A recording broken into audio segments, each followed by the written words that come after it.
Os nossos irmãos da Argentina estão há 100 anos em declínio.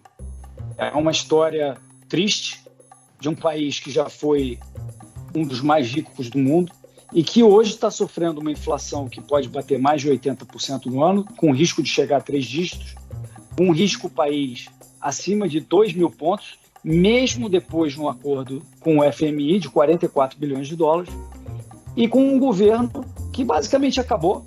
Quem está mandando no governo é a vice-presidente, a Cristina Kirchner, e isso tudo pode afetar o Brasil, pessoal, porque é o famoso efeito Orloff, eu sou você amanhã. Diga aí, Luan, o que nós vamos falar sobre o assunto? Hélio, como você pontuou, a Argentina está em crise há muito tempo, mas as coisas pioraram nos últimos meses. Em junho, a inflação oficial do país alcançou 64% no acumulado dos últimos 12 meses. Isso apesar de um aumento da taxa de juros de 33% para 52%. E o Banco Central do país estima que a inflação ainda deve aumentar e crescer até 76% em 2022.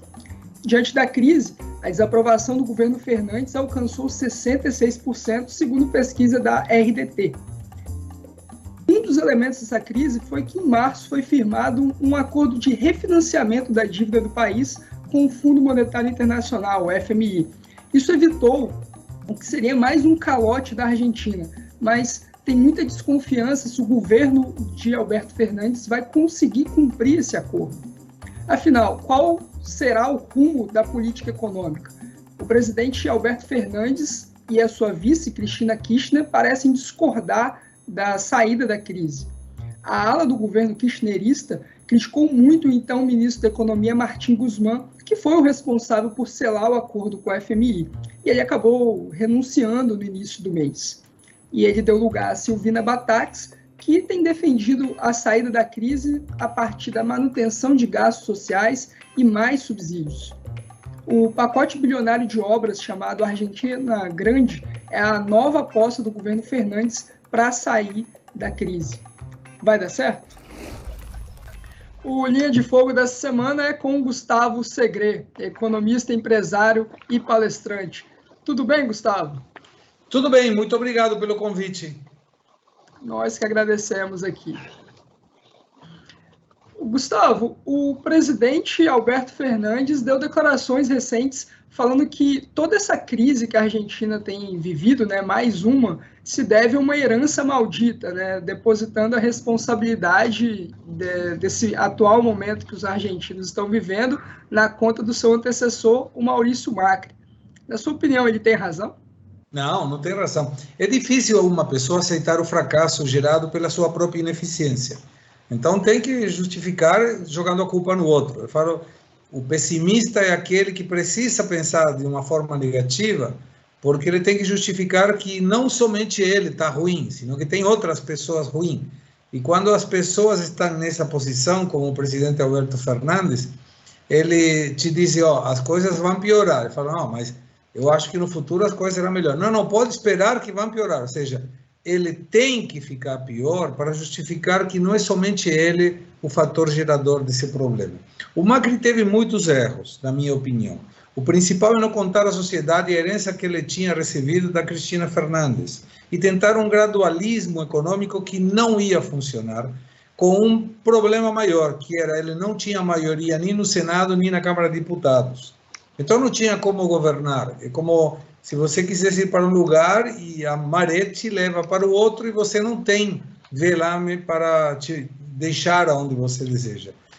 Mas, com certeza, essa situação da crise argentina foi gerada estrita e unicamente pela incompetência do governo Fernandes, que, entre outras barbaridades, ele nunca teve em consideração a colocação que o Brasil se teve de, no meio da pandemia, fechar absolutamente tudo e colocar uma frase, o governo vai te cuidar. Aí eu perguntava, com o dinheiro de quem? Porque não tem dinheiro, e isso está se vendo agora. Uma crise terrível, com uma falta de atividade, com uma enorme quantidade de ajuda social, sem lastre, sem contrapartida, e com um governo que gasta, como se fosse cartão de crédito que ninguém vai pagar. E a conta chegou. Mas a nova ministra da Economia, a Silvana Batax, ela tem afirmado que ela discorda, que ela acredita não haver nenhum tipo de relação entre um desequilíbrio fiscal vivido pela Argentina e a inflação que está chegando no bolso. Mas ela está errada? Não, ele está errado, sim, mas tem uma questão que é conjuntural do mundo. Primeiro, para a gente não colocar. Tem vários fatores, mas vou tomar 2 fatores que explicam por que a incidência de inflação é mundial. Os Estados Unidos está sofrendo, o Brasil está sofrendo, a Argentina também, o mundo todo está sofrendo. Que tem a ver basicamente com a pandemia, que gerou uma interrupção da geração de oferta, as indústrias pararam, a produção parou, a demanda através de meios virtuais continuou, isso empurrou de alguma forma os preços para cima. Além disso, os fretes internacionais nunca estiveram tão caros como agora. Então, isso também gerou. A princípio, teve falta de produtos e depois um incremento muito grande. Para você ter uma ideia, um container de 20 pés de Xangai ao Porto de Santos, historicamente estava $1.500. Hoje, num desce de 6.000. E não tem sempre. E, por outro lado, teve a invasão da Rússia para a Ucrânia, que gerou um faltante da energia na Europa e uma absoluta incerteza do que poderia vir a acontecer, e puxando os grãos para cima, porque a Ucrânia é produtor de grãos. Então, nesse contexto, você já tinha uma pressão inflacionária para cima. Cada país poderia atender do jeito que for. E você vê as formas diferentes. Quais formas diferentes? Os Estados Unidos emitiu dólar adoidado, ajudou socialmente, colocou um monte de ajuda social, incrementou a despesa pública, inflação. A Argentina teve a mesma coisa, maquininha, a gente fala maquininha de emissão monetária. Tão grande é a emissão da Argentina que a Casa da Moeda, que imprime as notas, não dá abasto. Então teve que importar notas da Espanha e do Brasil. A Casa da Moeda no Rio de Janeiro emite pesos, para você ter uma ideia. Isso que gerou um descontrole da despesa e da emissão que gera por si, porque as pessoas, sentindo que o peso perde valor, eles querem soltar os pesos o mais rápido possível. A circulação do dinheiro é muito rápido. E isso faz que as pessoas puxem a demanda, porque não quero ter peso comigo. Não acredito na moeda e tento passar o dólar. E veja como a incompetência do governo é tão grande, que dentro da Carta Orgânica do Banco Central, que na Argentina começou em 1935, falava, dos objetivos do Banco Central é o controle e a defesa do valor intrínseco da moeda. Isso quer dizer, 100 pesos deveriam continuar a valer 100 pesos. Como não conseguiram, nem na época da Cristina, nem agora, em lugar de buscar a forma de fazer a Carta Orgânica ter valor, não, tiraram essa linha da Carta Orgânica. Então o Banco Central agora está para não sei, porque não precisa controlar e defender o valor intrínseco da moeda. Então, é complexo, mas é fácil de entender do ponto de vista simples, inclusive. Luan, você, Beltrán, quem estiver nos assistindo sabe que nós ganhamos 100 e temos que gastar 80. Até 98, eventualmente 100.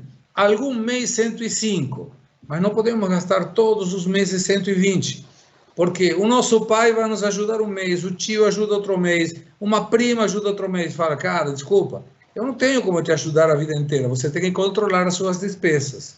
O governo não faz isso. Há anos que o governo argentino está gastando muito mais do que arrecada. Então, ou imprime moeda, gera inflação, ou emite títulos públicos que todo mundo sabe que não vai ser pago. Por isso, na crise de 2001, o valor do título argentino era 25 centavos por cada dólar. Hoje é 0,18 e ninguém quer. A outra opção para controlar essa despesa e essa festa pública é aumentar a carga tributária. Não aguenta mais. O empresário não aguenta mais. Qual seria a quarta? Diminua a despesa pública. Coloca as contas em equilíbrio. Tanto que a Silvana Batax falou, não, temos que buscar o equilíbrio fiscal. Mas não falou como. E quando a economia você não gera expectativa de melhora, todo mundo acha que vai continuar do mesmo jeito. E está onde está. Ou seja, nós temos sim fatores externos, mas também tem muitos erros internos nessa situação. E aí a grande questão, né? Você acredita que ainda tem uma saída, o governo Fernandes ainda consegue trazer alguma solução? Ou você acha que é questão de tempo até a Argentina dar mais um calote nos seus credores internacionais? Eu acho que vai ser mais de novo um calote. Não tem como sair dessa se não acomoda a despesa. Seria mais ou menos assim. Eu vou no meu chefe e falo, eu preciso aumento de salário. Por quê? Porque eu estou gastando muito. Eu falo, não, peraí, eu posso te aumentar o salário se você aumentar a produtividade, se você trabalhar mais horas, se você me gerar mais lucro. Mas eu não posso aumentar o salário porque você gasta muito. Diminui a tua despesa. Como o governo não quer fazer isso, na emissão dos títulos, para ter uma ideia, quem nos está ouvindo, a última emissão de títulos públicos, o Banco da Nação Argentina foi obrigado pelo governo a comprar toda a emissão de títulos. Então, o banco, como se fosse o Banco do Brasil, compra a emissão de títulos do Tesouro porque ninguém quer. É absurdo, porque o banco é estatal. Então, está trocando as coisas. Quando você pega reservas internacionais do Banco Central, você tem um papelzinho que fala Previdência. Tem outro papelzinho que fala swaps cambial. Tem outro papelzinho que fala, Caixa Econômica Federal. Aí fala, mas quanto dinheiro tem? Não, está no cheque especial. As reservas internacionais do Banco Central Argentino está no cheque especial, 5 bi negativo. Então, ou ele entra na linha, ou ele vai explodir. E tudo indica que ele vai explodir. O problema é que falta 1 ano e meio para as eleições do ano que vem. É muito tempo. Bom, Gustavo, a gente sabe que a Argentina ela tem algumas tradições, né? Ela tem o tango, a tradição de perder a Copa do Mundo e também tem a tradição de controle de preços, né, Gustavo? E tem um dado da pesquisa do Ipsos, essa pesquisa já tem uns 3 anos, mas que mostrou que, apesar das fracassadas tentativas de controle de preços, 86% dos argentinos são favoráveis a esse tipo de política. E, diante do aumento da inflação, isso tem sido feito novamente, né, em variados graus. Qual que é a explicação para a Argentina abraçar uma política econômica tão ruim, Gustavo? É a única que conhece. Imaginemos, Luan, que você está no meio da selva e você tem um coqueiro, mas é a única coisa que você tem. Então, todo dia tem que comer coqueiro. Todo mundo dia vai e come do coqueiro. Aí vem um dia alguém e fala, cara, tem um bananal aí, tem um plátano que você pode tirar a banana. Aí fala, não, desculpa, eu gosto do coqueiro. Fala, por quê? Porque nunca experimentou outra forma. A Argentina só trabalhou com metodologias econômicas heterodoxas, que não servem para porcaria nenhuma. Então, quando conseguia haver uma ortodoxa, que foi o governo Macri, foi impedido. Ou o Macri não quis, ou ele não soube, ou ele não conseguia levar adiante políticas de reformas estruturais. Isso deu, de alguma maneira, o discurso desse governo do Fernandes, a culpa é do governo neoliberal. Não, não teve nada de neoliberal, só o título. E aí complica as políticas liberais, como o Guedes está levando no Brasil, que claramente dá resultado. Diminui a carga tributária, vai aumentar a produção, tira as pessoas que estão fora da linha da formalidade, gera tributos, gera empregos. Isso vai aumentar a quantidade de pessoas que aportam de alguma maneira. E conforme tem uma lei de Laffer, que tem até uma curva, conhecida como a curva de Laffer, que quanto você aumenta a carga tributária, diminui a arrecadação. Por quê? Porque o custo de oportunidade de ser ilegal, de sonegar, é muito menor que pagar os impostos. Então, o que a pessoa faz? Cara, eu vou ficar na informalidade. Se um dia me pegarem, eu pago. Então, isso complica tudo. Por isso, você na Argentina tem os preços controlados e não tem produto. Você tem um dólar oficial, mas não tem dólar. Você tem um Estado que te fala que te dá saúde, educação e segurança. Não te dá nem saúde, nem segurança, nem educação. Então, a Argentina está vivendo numa nuvem imaginária de um país que pode ser maravilhoso e que, por culpa de governos populistas de esquerda não está conseguindo ter esse desempenho que tem. Tem a maior reserva de gás. Você consegue acreditar que a Argentina importa gás? Mas tem a maior reserva de gás do mundo e não consegue produzir. Lembra aquela frase do Milton Friedman, né, de que se o governo federal administrasse o deserto do Saara, em 5 anos ia faltar areia, né? Um pouco o caso argentino. Mas não tenha dúvida, não tenha dúvida. E o capitalismo que faria? Permitiria a construção de oásis, manda aí produção de água. Mas é assim, eu não vi ninguém que fuja dos Estados Unidos para Cuba, nadando. Eu não conheço. Eu não vi ninguém que esteja no Berlim Oriental e o do Ocidente diga, cara, você está melhor, eu vou atravessar o muro para o lado oriental. Falo, não, teve gente que morreu até para ir para o outro lado.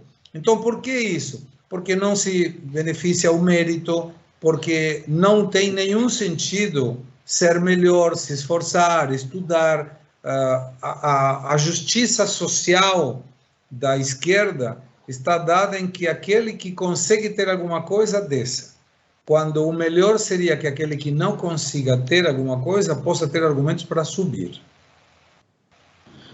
Maravilha, Gustavo. Bom, eu também não conheço ninguém que saiu dos Estados Unidos nadando para ir para Cuba, né? Mas se alguém da audiência aí conhecer e puder indicar para a gente, seria um prazer trazer aqui para entrevistar na Linha de Fogo. Nosso anfitrião, Hélio Beltrão, gostaria de fazer uma última pergunta para o Gustavo. Boa noite, Gustavo. Gostaria, sim. Muito obrigado por estar conosco. É um prazer. Você que é argentino, mora há 38 anos no Brasil, eu acho que você conseguiria fazer um paralelo. Então, eu queria tentar fazer um paralelo do Macri, que foi o primeiro governo aí, não esquerda, não peronista nos últimos tempos, com o que está acontecendo no Brasil, onde a gente tem um governo também que não é de esquerda, o primeiro em 2 décadas, e na Argentina o Macri não conseguiu se reeleger pelos motivos que você mencionou.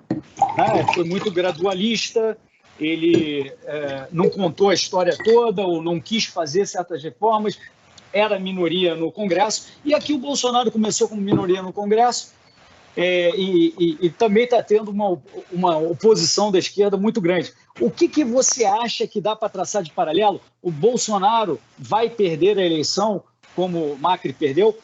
Eu acho que todas as pesquisas dizem que eu estou errado. Quando eu falo na Argentina e me perguntam, em outros países, quem vai ganhar? Eu falo, o Bolsonaro. Não, mas você é doido. Nenhuma pesquisa fala isso.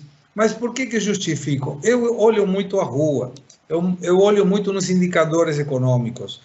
Quando uma pessoa não tinha emprego e agora tem emprego, sente que essa política econômica está sendo saudável. Então, ele vai querer votar. Pergunta uma quantidade enorme de pessoas que no primeiro ou segundo governo do Lula teriam votado no Lula sem ser de esquerda. Por quê? Porque precisava, de alguma maneira, ratificar essa posição econômica que lhe permitia ter um emprego. Quando nós avaliamos, as diferenças maiores estão na economia. O Brasil tem hoje equilíbrio fiscal, tem superávit fiscal. Em janeiro teve superávit nominal. Para explicar melhor e fácil, o governo arrecada, tem as despesas, sobra dinheiro. Paga os juros da dívida e sobra dinheiro. Isso chama superávit nominal. Isso é muito estranho e o Brasil conseguiu. Tem o superávit nos últimos 9 meses em forma consecutiva, ou seja, gasta menos do que arrecada.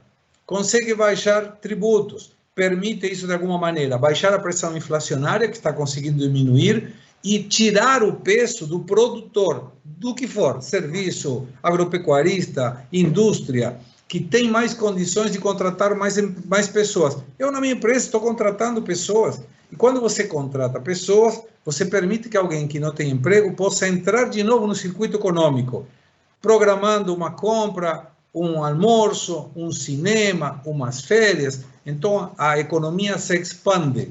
Por isso, eu duvido que o Bolsonaro vai perder. Claro, pode acontecer que a pessoa diga, não, eu prefiro outra opção, não gosto do jeito do Bolsonaro.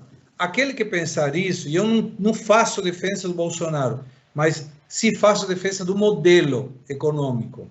Olha para a Argentina o que acontece com a esquerda, quer regulamentar a mídia, quer regulamentar a imprensa, quer fazer um salário básico universal. Isso quer dizer que poucos trabalham, tiram daquele que trabalha para passar àquele que não trabalha. Tem 3 gerações na Argentina que ganham um plano social, uma ajuda social, e nunca trabalhou.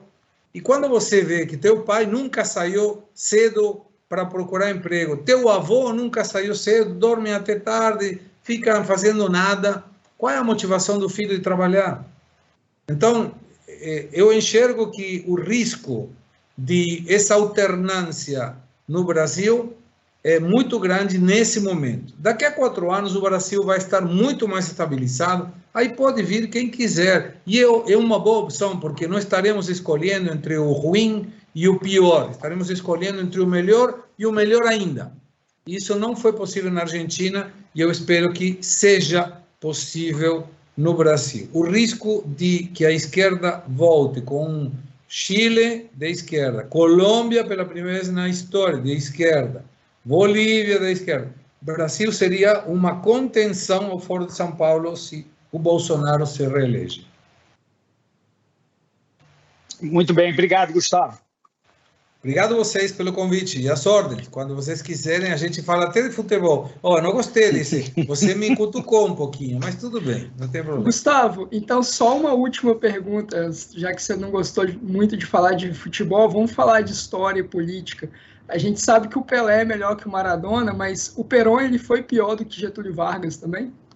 Não, eu acho que foram diferentes. O Perón era da direita, agora o peronismo é da esquerda. Eu não sei exatamente quando virou, mas eu sim sei que quando começou o Perón, em 1945, foi o começo da queda da Argentina.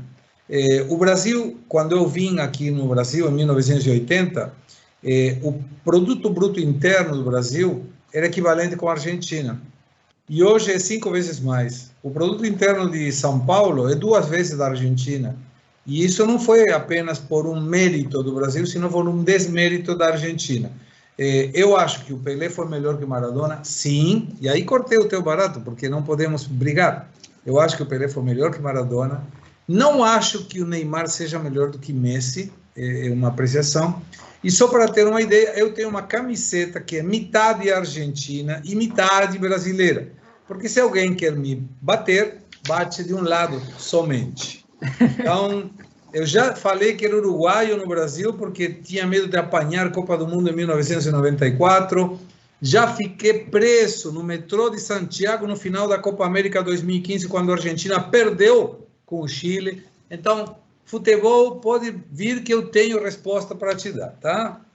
Tudo bem, então. Saudações do Fluminense. Então, Gustavo, torcedor do Boca Juniors. Vamos finalizar aqui. Muito obrigado pela participação, Gustavo. Até a próxima. Obrigado a você. Hélio Beltrão, a Argentina já foi uma das nações mais ricas do mundo, mas desde 1951 ela já enfrentou 24 recessões econômicas. Por que os argentinos não aprendem, Hélio? Se o Gustavo não sabe explicar direito, o que diria eu, não sei. Eles têm tentado, de qualquer jeito, seguir nessa insanidade de repetir políticas públicas que não funcionam e não conseguem sair disso. É o que ele falou lá. Eles viveram sempre nessa tese de que o Estado é que resolve, o Estado é a solução, e não conseguem sair disso. É uma coisa incrível. E agora, com o kirchnerismo se estabelecendo cada vez mais, né? Embora esse governo esteja, na verdade, decadente, talvez nem chegue ao final, eles não estão com boa cara do que vai vir para frente. Né? Eu concordo 100% com o Gustavo quando ele disse que deve haver mais um calote. Se você olhar os títulos de 30 anos da Argentina, eles estão pagando 50% ao ano em dólar, que são os 18 centavos, que estava lendo o título que ele botou lá. Né? Isso aí mostra que ninguém acredita que eles vão pagar esses títulos. Então, já entrou o stand-by do FMI, 4 bi de dólar, num programa de 44, e ninguém acredita que eles vão conseguir pagar o resto das dívidas, né? que somam 350 bi. Hoje, pela primeira vez, pelo menos acho que é a primeira vez, o dólar lá superou 300 pesos. Né, o dólar paralelo, que é o que vale, não é o dólar de mentirinha, que é 130 pesos, né, que é o dólar oficial. que o Gustavo mencionou, que ninguém consegue acessar, e só quem é amigo do governo, está numa fila especial, é 130. Mas o dólar de verdade, 300 pesos. Né? A gente viu essa semana que o iPhone topo de linha lá já tem cotações passando de 1 milhão de pesos, um iPhone. E mesmo um óleo de cozinha custa mais do que 1.000 pesos, que é a cédula de maior denominação que eles têm, 1.000 pesos. Então, para você comprar um azeite, um óleo de cozinha, não é azeite não, um óleo de cozinha, você usa a maior nota deles, mais do que a maior nota deles.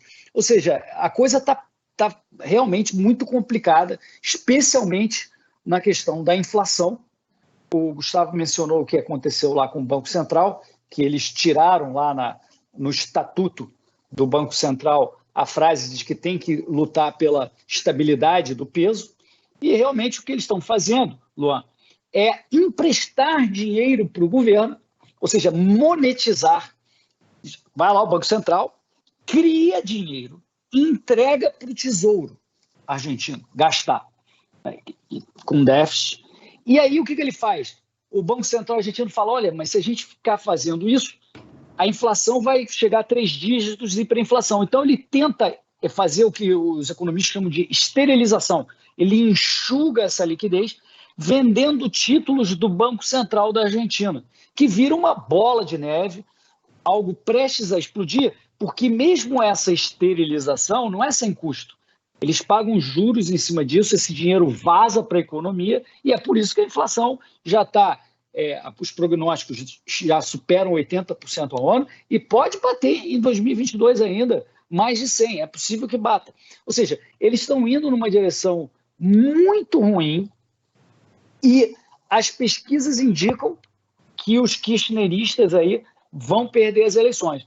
Então, a frente de oposição liderada pelo Juntos pelo Câmbio, né, que é uma frente com a União Cívica Radical, o pessoal do Macri e o Partido Republicano do Lopes Murphy, que é um liberal, eles já estão bem acima nas pesquisas do que os kirchneristas e estão quase empatando, né, com o Javier Milei e o Libertad Avança, né? Que é o Javier Milei e o Espert, que são libertários, basicamente. Os libertários estão quase empatando com a força kirchnerista nas pesquisas para o ano que vem. Ou seja, é uma situação econômica calamitosa, mas que pode dar vazão pela primeira vez a algo que não tem Perón em um dos dois lados. Porque mesmo os Juntos pelo Câmbio, né, do Macri, tem lá dentro da aliança peronistas pra caramba também.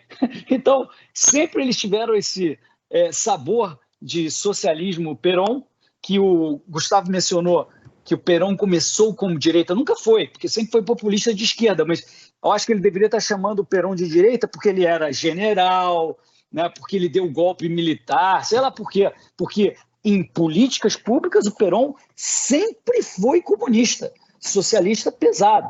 Né? Então, é uma confusão muito grande. E nesse concurso de feiura, eu vejo os vídeos que o Gustavo grava para a televisão argentina, ele elogia o Brasil. Né? Então, a gente é menos feio que a Argentina, até bastante menos feio, o que chega a ser curioso, porque a gente está num desastre aqui no Brasil. Né? Mas o Gustavo pontua bem aqueles aspectos que o Brasil está melhor. Eu gostei muito quando ele mencionou que o governo Bolsonaro, não o Bolsonaro em si, mas as políticas defendidas, políticas econômicas, principalmente, falando de Paulo Guedes, são bem superiores às que o Macri fez lá. O Macri estava realmente no tal gradualismo.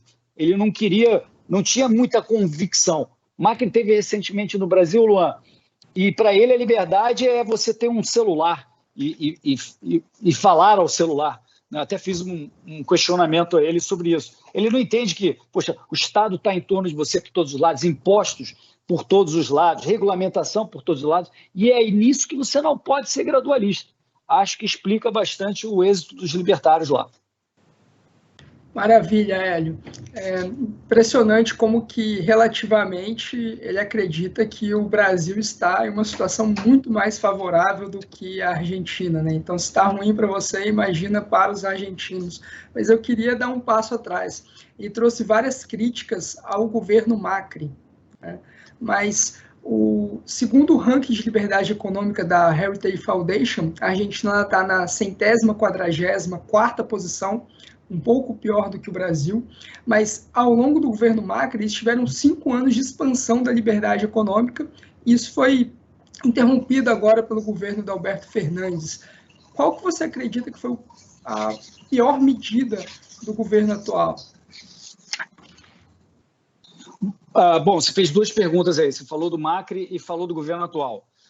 Eu acho que o Macri, ele respondeu, ele não conseguiu avançar nas reformas, né? Por mais que ele tenha conseguido um avanço ou outro, ele deixou claro que ele não conseguiu avançar, não conseguiu trocar agenda. E eu acho, assim, a impressão minha, à distância, é que ele não lutou contra a casta política, contra os privilégios.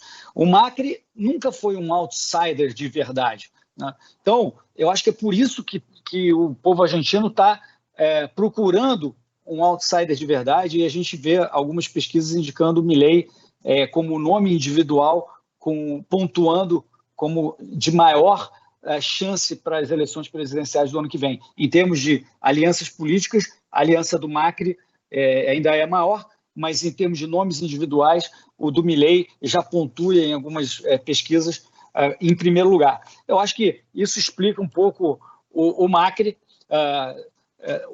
A forma dele ver liberdade não é propriamente o que a gente está acostumado aqui entre liberais no Brasil, e ele não conseguiu lograr sucesso. Agora, o governo atual é um desastre completo. Você mencionou aí controle de preços, Luan.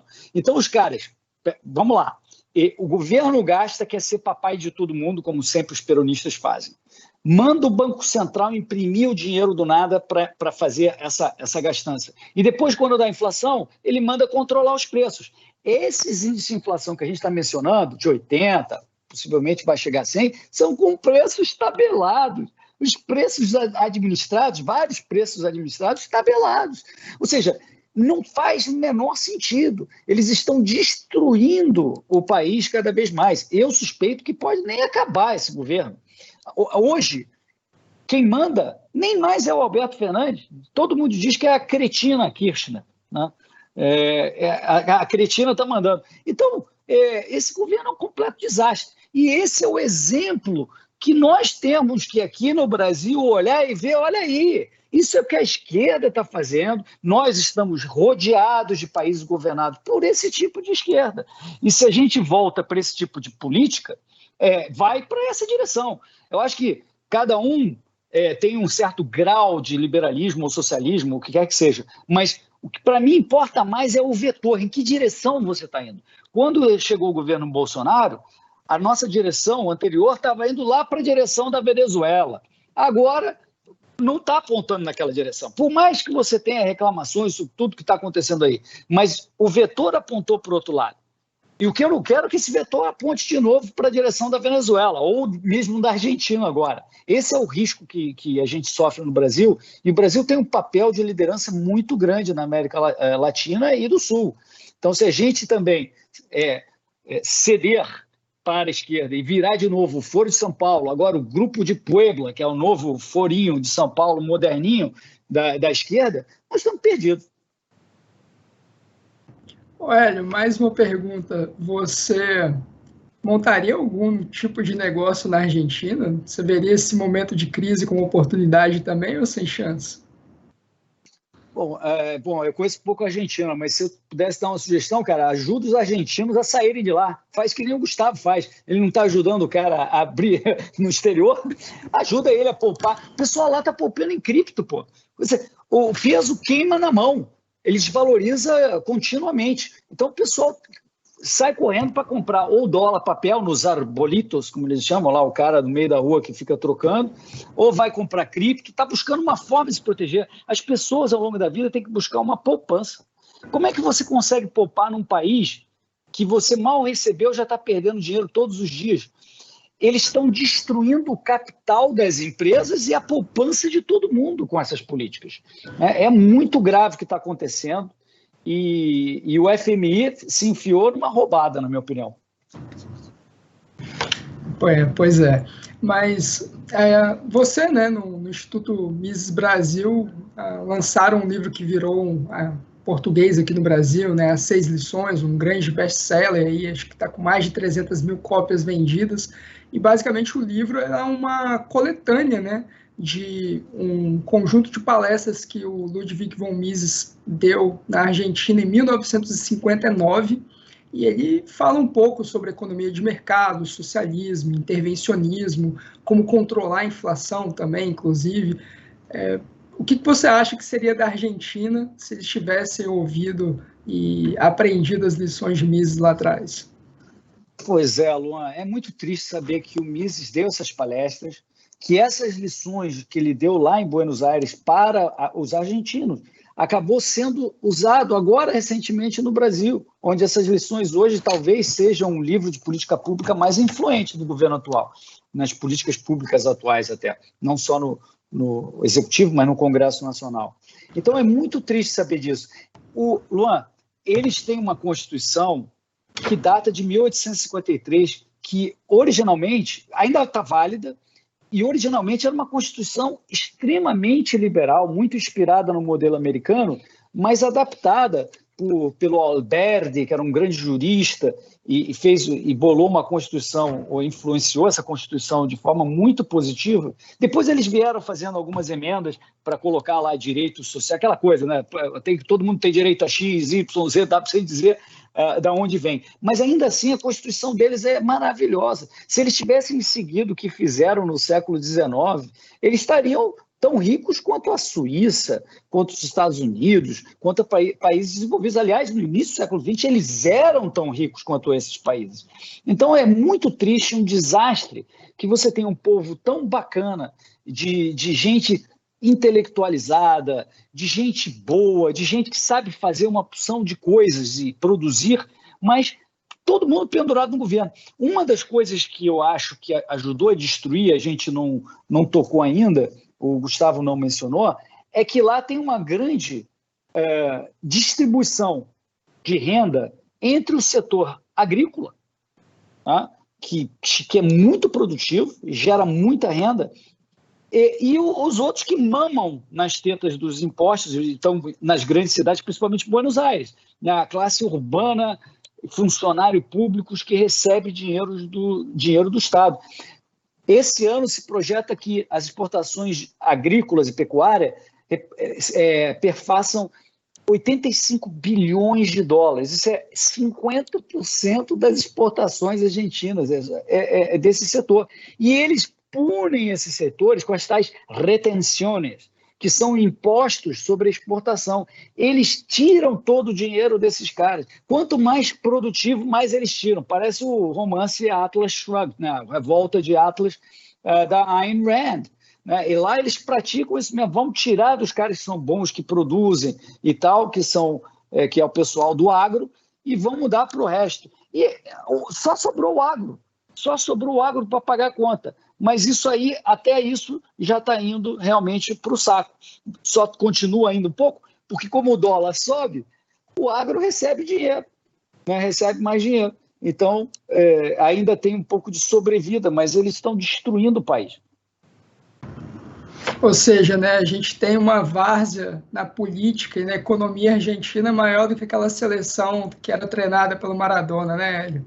Bom, acho que... Eu acho que você está falando aí de futebol injusto. Cuidado, que a Argentina pode ganhar a Copa esse ano. Hein? Você está zoando aí os nossos irmãos. Não vai nada. Mas eles estão com um timaço. Ganharam da gente na Copa América. Estão bem demais. Muito melhor que a gente até agora. Vamos ver. A esperança é a última que morre, mas a Argentina é um time muito bom. Bom, tomara, vocês viram que o Hélio começou a pé frio, né? Tomara que não seja mesmo. Pé frio não, pé frio lá. Eu estou falando a minha impressão agora. Não, de jeito nenhum, não tem hipótese nenhuma, Hélio, nada. Mas já que você está falando aí de seleção, vamos chamar o Gustavo. Eu vou chamar o Gustavo e você para a gente ver o Fluminense campeão da Copa do Brasil. Aproveitar que o Gustavo torce pro Boca Juniors, que é freguês, então... Você realmente está apostando nos azarões aí. Brasil, Fluminense, boa sorte para você. Não, Diniz 2.0 está dando certo. Muito bem. Hélio Beltrão, esse foi o Linha de Fogo dessa semana. Espero que tenham gostado. Até a semana que vem.